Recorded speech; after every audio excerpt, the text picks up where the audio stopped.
Hello dear students, I am Darshna Patel from VPMP Polytechnic. My subject is Computer and Network Security, unit name Cryptography and Public Key Infrastructure, and my topic is PKI and Trust Model.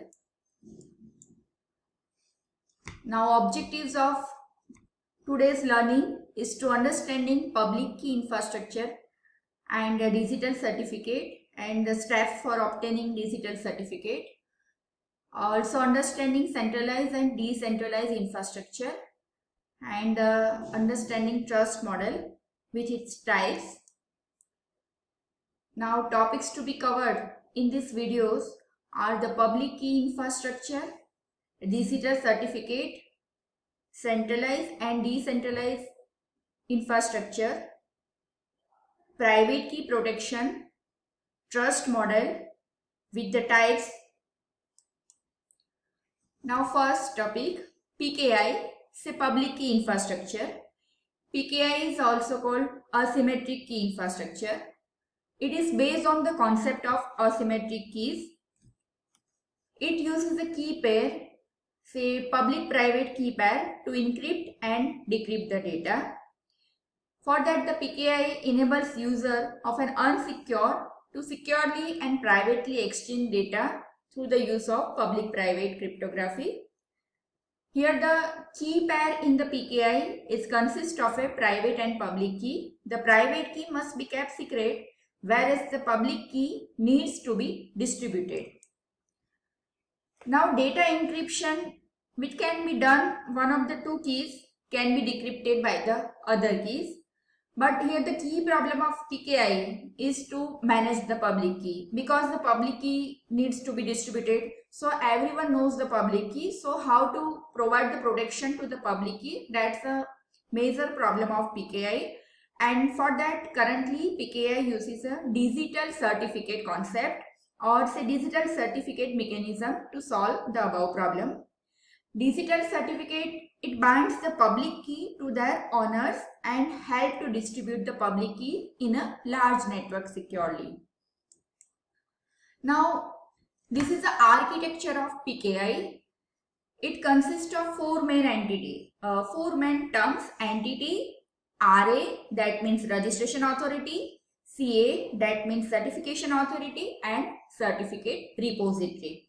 Here the entity is like a PKI user, whereas the other three terms, they are the PKI management authority who involve in the registration of certification as well as issue of certificate. Now the first term, entity. The end user of a PKI. The end user of a PKI service, such as a person, an organization, or device like a router, they are referred as a entity. Now, what do you mean by the CA term? Say certification authority.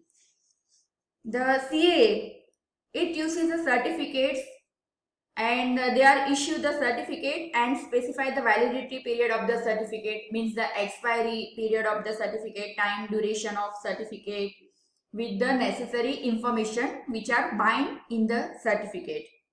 Then registration authority. RA is a registration authority which implements functions like identity authentication of the entity, as well as the public-private key pair generation and key pair backup.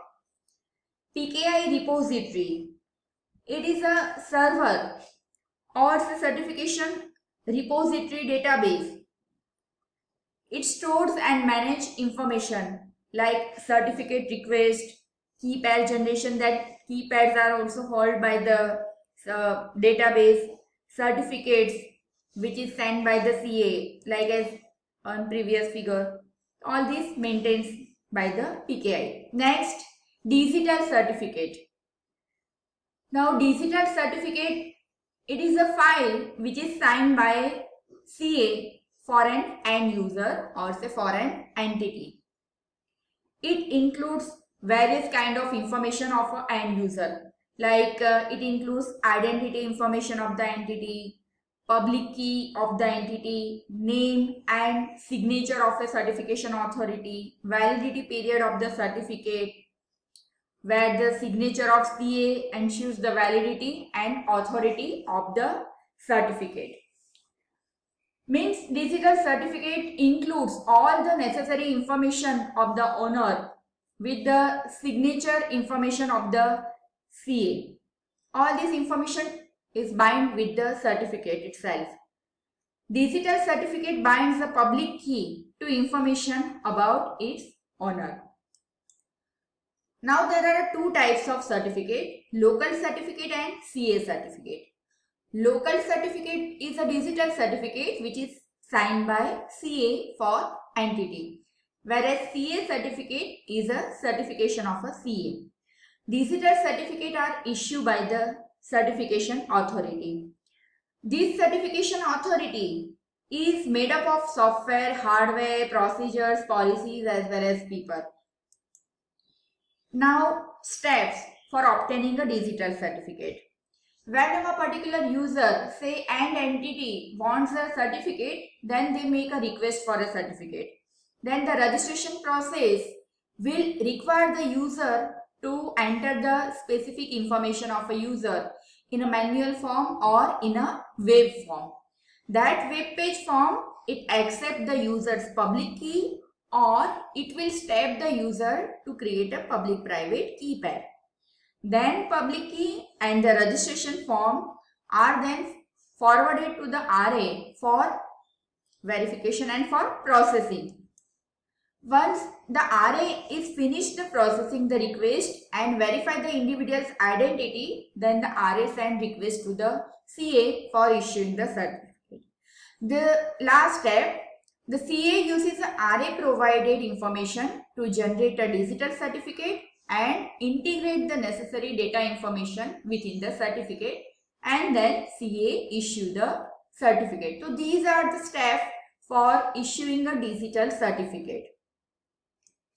Next, centralized or decentralized infrastructure.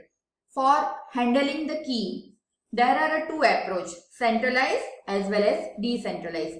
First approach, centralized approach, where the keys are generated and stored in a central server and transmitted to the individual system whenever needed. Means cryptographic key, public-private keys, they are stored in one central device, and when the end user need it for the encryption as well as for decryption, then they can take that keys from the central server. Now second, decentralized approach. The software on individual computers generate and store cryptographic keys local to the system. Means here the cryptographic keys which is used for the encryption as well as for the decryption, they are stored in the local system rather than the central server. The keys are held by the or stored by the local system. Next, benefits of centralized key generation. Only central computer need necessary resource power to produce the key, and it is much easier to back up the keys and implement key recovery procedure with central storage. Only a central server is involved with all these things. So maintaining all the necessary resources as well as security preventions to the central storage device only. So low risk factor. Only central computer maintain their own key pair. These are the benefits of centralized key generation. Now, drawbacks of centralized key generation. Here the key must be securely transmitted whenever it is needed by the end user. At the time, security must be maintained for transporting the key to the end user, because the keys are available at the central system, not to the individual system. So, transferred securely. Key must be available whenever the two end entity wants the key, then key must be provided to them. Single point of failure. If the central server fails, then what happens? The backup of the key must be failed. So there is a drawback of the centralized key generation, single point of failure. Then it is a prime target for the attacker. All the cryptographic keys are stored in that system. If company wants to provide truly authenticity, the key should not be generated at a centralized server when the end user requires true authentication. Then now next, protecting private key. That means private key protection. So these are the guidelines that should be followed for private key protection. First, key must be stored for future use. This storage area is known as the key store. And how to providing the protection to key store? For that, transported securely. That means key must be transported securely. We cannot send the key in its original form, but in some encrypted form, some hash form, applying it some secure form for transmitting. Then stored securely. Storage area for the key must be also maintain the security environment.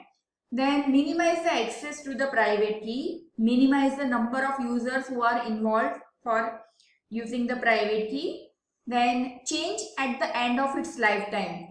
Specify the lifetime of the private key, and after its lifetime the private key should be changed. Then properly destroy. At the end of the lifetime, we can properly destroy the private key. Never be exposed in clear text. Means private key should not be exposed in its original form, in its original text. It should be sent in some secret form. Then private key should not be shared. So these are the guidelines for the private key protection. The next, trust model. A trust model is a construct of a system, application, technology, protocol, personnel and policies, and all these terms, they work together to provide a certain level of protection.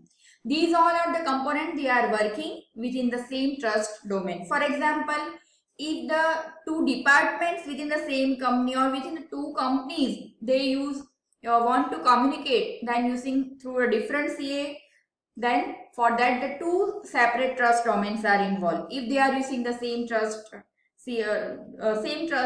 then same CA is involved.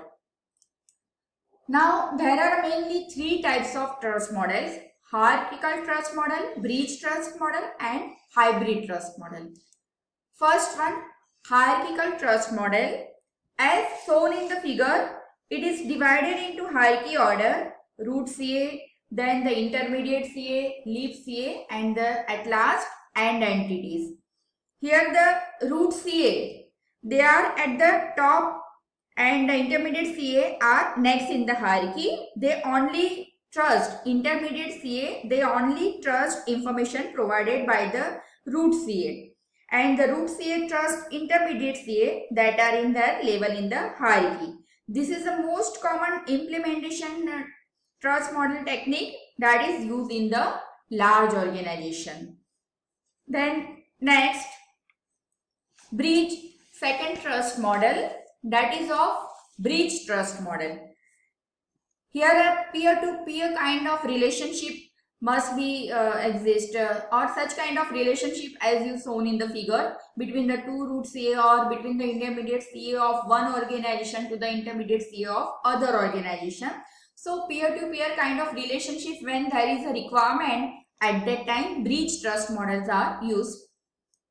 So it's in breach trust model, peer-to-peer relationship exists between the root CA.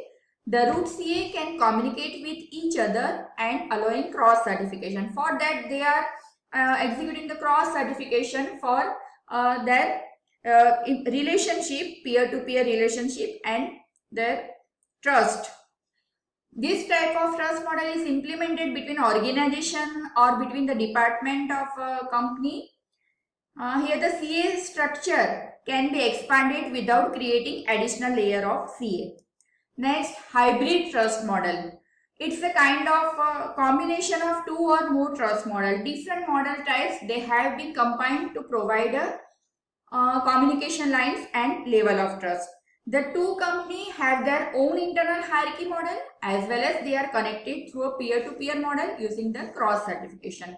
Such kind of model can become like complicated or confusing because it involves the various kinds of model, like hierarchy order is also there, and whenever the peer-to-peer communication is required, then also the peer-to-peer relationship, for that the cross certification are also maintained. So such kind of model are complicated and confusing Thank you for listening.